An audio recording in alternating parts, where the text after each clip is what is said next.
గోవాలో భారీ పేలుడు సంభవించింది.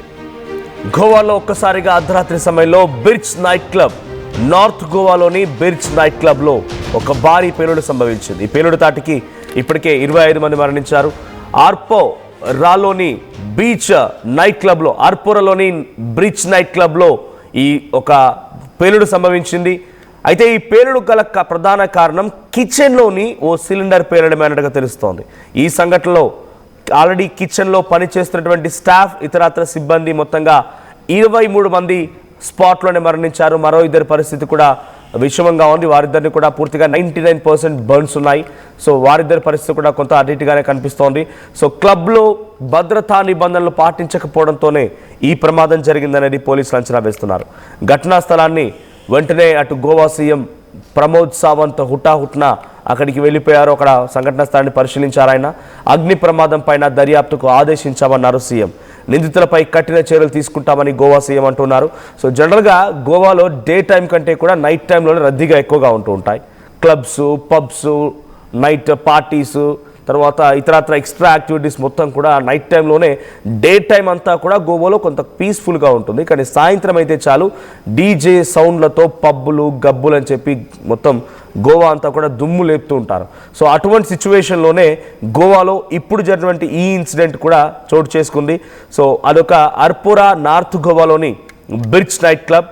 సో ఈ బిర్చ్ నైట్ క్లబ్లో కిచెన్లో ఒక సిలిండర్ పేలడంతో ఈ ప్రమాదం చోటు చేసుకుంది. సిలిండర్ పేలడం వెంటనే చుట్టంతా కూడా ఈజీగా అగ్నికి అంటుకునేటువంటి పదార్థాలు ఉండడం, ఫుడ్ మెటీరియల్స్, ఆయిల్స్, ఇతరత్ర వైన్స్, ఎందుకంటే బార్ తరహాలో ఉంటుంది కాబట్టి night club. So wines bottles ఇవన్నీ కూడా ఒకదానికొకటి అంటుకొని ఆ ప్రాంతం మొత్తం కూడా మంటలు చెలరేగాయి. సో ఎవరైతే కిచెన్లో ఉన్నారో వాళ్ళంతా కూడా స్పాట్లోనే మరణించారు. 23 మంది స్పాట్లో మరణించారు. మొత్తం పూర్తిగా సజీవ దహనం అయిపోయారు. మరో 2 పరిస్థితి కూడా చాలా విషమంగా ఉంది. 99% బర్న్స్ ఉన్నాయి. సో హుటాహుట్న నార్త్ గోవాలోని బిర్చ్ నైట్ క్లబ్ దగ్గరికి సీఎం ప్రమోద్ సావంత్ చేరుకొని సంఘటనా స్థలాన్ని పరిశీలించారు. ఆయన తగు చర్యలు తీసుకుంటామని హెచ్చరించారు. సో ప్రస్తుతానికైతే బిర్చ్ నైట్ క్లబ్ సంబంధించినటువంటి మేనేజర్ని, ఓనర్ని ఇద్దరిని కూడా అదుపులోకి తీసుకున్నారు పోలీసులు. వారిని విచారిస్తున్నారు. ఎటువంటి భద్రతా ప్రమాణాలు పాటించారు. సో నాకు తెలిసి ఎవరైనా గోవాకు వెళ్ళినవారు అడగండి, మీ చుట్టూ ఉన్నవారు, లేకపోతే మీరు ఎవరైనా ఆల్రెడీ గోవాకు వెళ్ళి ఉంటే మీ ఎక్స్పీరియన్స్ చెప్పండి. అక్కడ ఫైర్ సేఫ్టీ ఎటువంటిది ఉండదు, చాలా తక్కువ. ఎక్కడ పడితే అక్కడ ఫుడ్ స్టాల్స్, ఎక్కడ పడితే అక్కడ ఇటువంటి విధంగా నైట్ క్లబ్స్, అక్కడ సేఫ్టీ ఉండదు, మన్ను ఉండదు, ఏముండదు. ఎవడు పట్టించుకునే వాడే ఉండడు. అక్కడికి పోలీసులు చెకప్లు కానీ, సేఫ్టీ మెజర్స్ కానీ అంత సీరియస్గా ఉండకపోవచ్చు బహుశా. ఎందుకంటే జనరల్గా వెళ్ళే వాళ్ళకి తెలుస్తుంది అక్కడ పెద్ద సేఫ్టీ ఏముండదు. వ్యాస్ట్గా ఉంటాయి అక్కడ ఉన్నటువంటి నైట్ పబ్స్, క్లబ్స్ అన్నీ కూడా. కానీ ఒకదానొకటి ఆనుకొని ఉండడం కొంత క్లమ్జీగా అనిపిస్తూ ఉంటుంది. అంతా సేఫ్టీ ప్రికాషన్స్ తీసుకులా ఉండరు. సో ఇక్కడ కూడా ఎగ్జాక్ట్గా సేఫ్టీ ప్రికాషన్స్ లేకపోవడం, అంటే క్లోజ్డ్గా ఉండిపోయింది. అది కిచెన్ మొత్తం కూడా క్లోజ్డ్గా. ఒక ప్రమాదం జరిగిందంటే ఫైర్ ఎగ్జిట్ తప్పనిసరిగా ఉండాల్సిందే.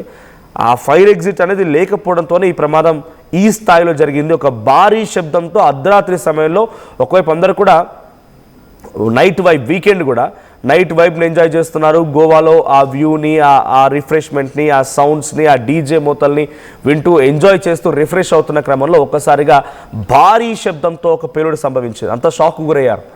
ఏదైనా ఉగ్ర కుట్రన అన్న చందంగా అందరూ భయపడిపోయి అక్కడి నుంచి పరుగులు పెట్టారు. సో ఫైర్ ఎగ్జిట్స్ లేవు, ఫైర్ సేఫ్టీ మెజర్స్ తీసుకోలేదు. సో బయటికి రావడానికి ఎటువంటి అవకాశం లేకపోవడంతోనే ఈ ప్రమాదం సంభవించింది. అయితే అటు సీఎం ప్రమోద్ సావంత్ అక్కడి సంఘటనా స్థలాన్ని పరిశీలించిన తర్వాత ఆయన మీడియాతో మాట్లాడుకొచ్చారు. సో సంఘటన పైన ఆయన విచారణ కూడా ఆదేశించారు. ఆయన ఏం మాట్లాడారో చూద్దాం. जो आज क्लब में जो इंसिडेंट्स हुआ, अनफॉर्चुनेट इंसिडेंट्स, इस तरह का इंसिडेंट्स कभी नहीं होना चाहिए. गोवा जैसे टूरिज्म स्टेट में कुछ जो इलीगल्स या विदाउट परमिशन इस तरह के जो चलाते हैं, या और इसी में जो फायर इंसिडेंट्स हुआ, इसी के कारण यहाँ पे जो उनके स्टाफ और एक 3-4 टूरिस्ट जो अंदर थे, ये 2-3 इनको जल के हुआ, बाकी लोग बिकॉज ऑफ द सफोकेशन उनकी डेथ हो गई. ऑल टुगेदर 23 लोगों की डेथ हो चुकी है. जिनकी डेथ हो चुकी है उनके प्रति संवेदना मैं व्यक्त करता हूँ. गोवा सरकार की तरफ से पूरी उसकी इंक्वायरी की जाएगी और जो कल्प्रिट इसमें है जो उनको बिहाइंड द बार्स किया जाएगा. गोवा के हिस्ट्री में इस तरह का टूरिज्म लेवल पे इंसिडेंट होना बहुत बड़ी घटना है. इस तरह का इंसिडेंट कभी नहीं हुआ था. इस तरह की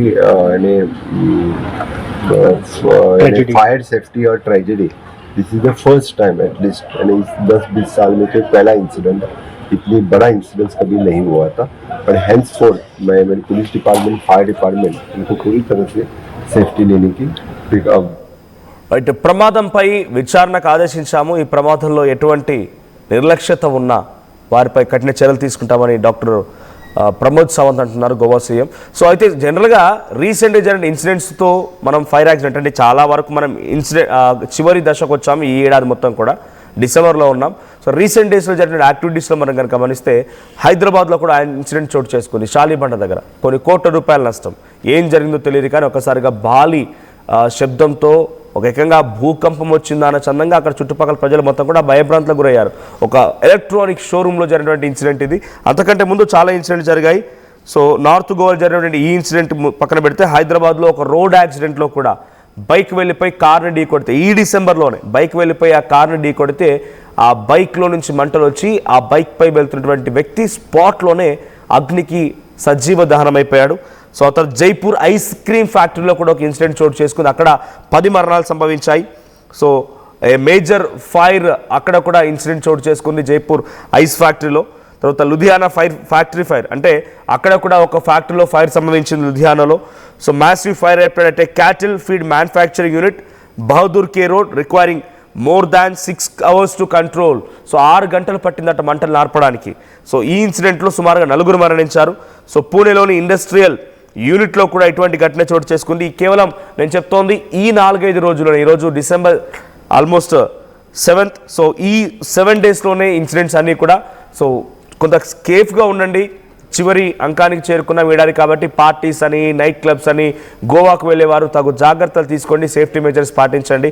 ఎస్, మా ప్రతినిధి నవీన్ ఉన్నారు. నవీన్, సో గోవాకి సంబంధించి అర్ధరాత్రి సమయంలో ఒక్కసారిగా భారీ పేలుడు సంభవించింది. అంతా షాక్ గురయ్యారు. గోవా ఇది వీకెండ్. సో పెద్ద ఎత్తున వారంతా కూడా నైట్ వైబ్ ఎంజాయ్ చేస్తూ ఉన్నారు. అక్కడ పార్టీస్, నైట్ క్లబ్స్, పబ్స్లో వారంతా ఎంజాయ్ చేస్తుండగా ఒక్కసారిగా భారీ పేలుడుతో అంటలు ఎగిసిపడ్డాయి. ఈ మంటల తాటికి 23 మంది సజీవ దహనమైపోయారు. సో ఇన్సిడెంట్కి సంబంధించి అప్డేట్స్ ఏంటి? ఇప్పటికే అక్కడ మేనేజర్ని అండ్ ఓనర్ని విచారిస్తున్నారు. ఎటువంటి విషయాలు బయటకు వస్తున్నాయి? అంటే ఇప్పటి వరకు మనకున్నటువంటి సమాచారం ప్రకారం 23 మంది మృతి చెందినట్టు కూడా తెలుస్తుంది. మిగతా 15 మంది కూడా ఇంకా ఆసుపత్రిలో చికిత్స పొందుతున్నట్టు కూడా మనకి సమాచారం ఉంటుంది. అయితే ఈ రాత్రి ఒక్కసారిగా సిలిండర్ బ్లాస్ట్ కావడంతో ఈ యొక్క అగ్ని ప్రమాదం కూడా చోటు చేసుకున్నట్టు చివరి క్రితమే ఆ గోవా ముఖ్యమంత్రి కూడా ప్రకటన కూడా చేయడం జరిగింది. గోవా ముఖ్యమంత్రితో పాటు అక్కడ ఉన్నటువంటి స్థానిక ఎమ్మెల్యే ఇద్దరు కలిసి కూడా ఆ ప్రాంతాన్ని కూడా పరిశీలించారు. ముఖ్యంగా ఆ ప్రమాదం సంబంధించినటువంటి ఆ వివరణ కూడా సేకరించడం జరిగింది. ప్రాథమికంగా కేసు దర్యాప్తు చేసినటువంటి సమయంలో మాత్రం ముఖ్యంగా అందులో మాత్రం ఇటు భద్రత సంబంధించినటువంటి ఆ ప్రమాణాలు సరిగా లేకపోవడం వల్లనే ఈ యొక్క ప్రమాదం కూడా చోటు చేసుకున్నట్టు కూడా ప్రస్తుతానికి అధికారులు కూడా చెప్తున్నటువంటి పరిస్థితి నెలకొంది. కాబట్టి ఈ యొక్క క్లబ్ సంబంధించినటువంటి అక్కడ ఉన్నటువంటి మేనేజర్తో పాటు క్లబ్ సంబంధించినటువంటి యజమాని కూడా ఇప్పటికే పోలీసులు కూడా విచారణ కూడా చెప్పడం జరుగుతుంది. కేవలం ఈ సిలిండర్ బ్లాస్ట్ ఏ విధంగా జరిగింది, ఎందుకు ఆ ప్రాంతాల్లో ఫైర్ సేఫ్టీ సంబంధించినటువంటి ప్రమాణాలు ఎందుకు పాటించలేదు అనే కోణంలో కూడా ప్రస్తుతానికి పోలీసులు కూడా దర్యాప్తు చేపడుతున్నటువంటి పరిస్థితి నెలకొంది. కాబట్టి వీరందరూ కూడా ఆ క్లబ్కు సంబంధించినటువంటి స్టాఫ్ గా కూడా గుర్తించారు. మిగతా కొంతమంది సిబ్బంది కూడా కొంతమంది గాయాలయ్యి వారందరూ కూడా ఆ పనాజీలోని ఒక ఆసుపత్రికి కూడా తరలించడం జరిగింది. ప్రస్తుతానికి వారికి చికిత్స కూడా అందిస్తున్నటువంటి పరిస్థితి నెలకొంది. ఎందుకంటే డిసెంబర్ కావడంతో అందరూ కూడా న్యూ ఇయర్ పార్టీ చేసుకునేందుకు చాలా మంది గోవా కూడా వెళ్తున్నటువంటి పరిస్థితి నెలకొంది. వారు వెళ్తున్నటువంటి సమయంలో ఈ యొక్క ప్రమాదం చేయడంతో ఒకసారిగా Naveen, once again I'll get back to again. ఒకసారి ఈ అంశం పైన అటు PM నరేంద్ర మోదీ కూడా ట్వీట్ చేశారు. ఆయన ఏం ట్వీట్ చేశారో చూద్దాం. సో నరేంద్ర మోదీ ట్వీట్ చేసినటువంటి అంశం మనం చూస్తున్నాం. The fire mishap in Arpora, Goa is deeply saddening. My thoughts are with all those who are lost their loved ones. May the injured recover the earliest. Spoke to Goa CM Dr. Pramod Sawant ji about the situation. The state government is providing all possible assistance to those affected. So doctor Pramod సావంత్తో phone మాట్లాడాను, వాళ్ళ కుటుంబాలకి ప్రగాఢ సానుభూతి తెలియజేస్తున్నానని చెప్తూనే ఆయన state government, అక్కడ రాష్ట్ర ప్రభుత్వం సాధ్యమైనంత మేర అక్కడ అన్ని రకాలుగా సహాయక చర్యలు కూడా చేపడుతుంది అని చెప్పి ఆయన ట్వీట్ చేశారు. సో నరేంద్ర మోదీ కూడా రియాక్ట్ అయ్యారు ఈ ఇన్సిడెంట్ పైన. అర్ధరాత్రి జరిగినటువంటి గోవా భారీ పేలుడుకు సంబంధించిన అంశం పైన నరేంద్ర మోదీ ట్వీట్ చూస్తున్నాం. మరొకవైపు గోవా సీఎం ప్రమోద్ సావంత్ ట్వీట్ కూడా చూద్దాం. సో గోవా సీఎం ప్రమోద్ సావంత్ కూడా ట్వీట్ చేశారు ఈ అంశం పైన. సో ఆయన దీని గురించి మాట్లాడుతూ విచారణ ఆదేశించామన్నారు. ఆ తర్వాత the honourable prime minister Shri Narendra Modiji spoke to me regarding the tragic fire incident. The government of Goa is extending all assistance to the affected families during the difficult time. So today is a very painful day for all of us in Goa. A major fire accident at Arpora has taken the lives of 23 people. I am deeply grieved and offer my heartfelt condolences to all the bereaved families in this hour of unimaginable loss. I visited the incident site and have ordered an inquiry into this incident. The inquiry will examine the exact cause of the fire and whether fire safety norms and building rules were followed. Those found responsible will face most stringent action. Under the law, any negligence will be dealt to firmly. So ఎవరైతే ఈ సంఘటనకు సంబంధించి ప్రమాదానికి గల కారణమయ్యారో, నిర్లక్ష్యత వహించారో, safety measures పాటించకుండా ఈ ప్రమాదానికి కారణమయ్యారో వారందరినీ తప్పకుండా శిక్షిస్తామనేటువంటి మాటని డాక్టర్ ప్రమోద్ సావంత్ గోవా ముఖ్యమంత్రి ట్వీట్ రూపంలో తెలియజేశారు. ఇందాక ఆర్టీవీలో మీరు ఆయన మాట్లాడిన మాటలు కూడా విన్నారు. సో నవీన్, అంటే గోవాలో జనరల్గా ఎక్కువగా నైట్ క్లబ్స్, పబ్స్ రద్దీగా ఉంటాయి. డే టైం కంటే కూడా నైట్ టైంలో ఎక్కువగా అక్కడ రద్దీ కనబడుతూ ఉంటుంది. సో ఈ సిచ్యువేషన్లో ఫైర్ సేఫ్టీ మెజర్స్ పాటించలేదా? సో అక్కడ బ్లాస్ట్ అయితే అయి ఉండొచ్చు, అగ్ని ప్రమాదం సంభవించి ఉండొచ్చు, కానీ ఫైర్ ఎగ్జిట్ లాంటివి ఏమీ లేవా? స్పాట్లో ఏదైనా సేఫ్టీ మెజర్స్ కనిపించలేవా? జనరల్గా ఏ రకంగా ఉంటుంది అక్కడ పబ్బులు, నైట్ క్లబ్బుల విషయాల్లో?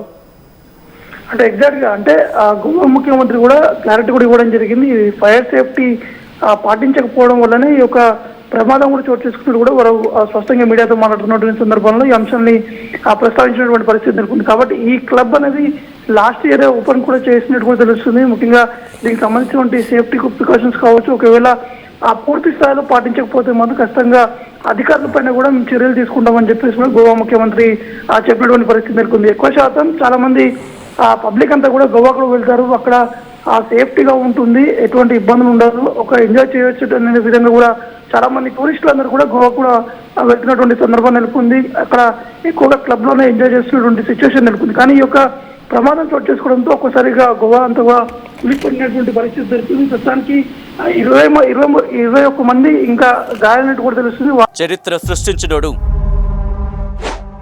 ఇప్పుడు ఆ చరిత్రని తిరగరాయబోతున్నాడు. అబద్ధాల గోడల్ని బద్దలు కొట్టి నిజాలను రాగా మీ ముందుంచబోతున్నాడు. నిజమైన వార్తల కోసం వెంటనే డౌన్లోడ్ చేసుకోండి రా యాప్ని.